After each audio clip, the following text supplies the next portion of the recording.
এই যে দেবে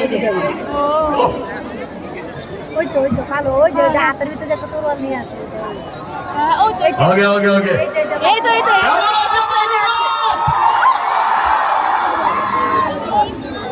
আমি যতবারই বালুরঘাটে এসেছি ততবারই এই ভালোবাসা নিয়ে ফেরত গেছি।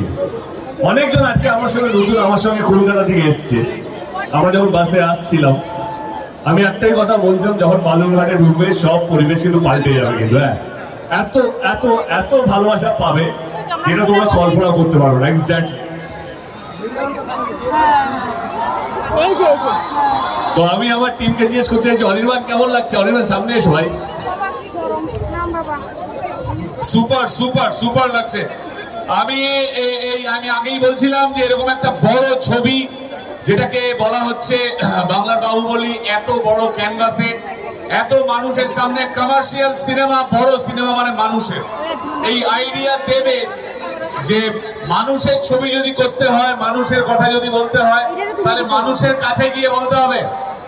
আপনারা ভাবুন, আমরা কিন্তু কলকাতার কোনো মলে, কোনো ক্যাফেতে, কোনো দোকানে গিয়ে ছবি প্রমোশন করতে আসিনি। আমরা ছবি প্রমোশন করতে কোথায় এসেছি? এত দূরে কোথায় এসেছি? এক্স্যাক্টলি। এটা দেবের আইডিয়া। খাদানেও প্রমাণ করে দিয়েছে যে বাংলা ছবি শুধু শহরের নয়, আবার হাত ধরে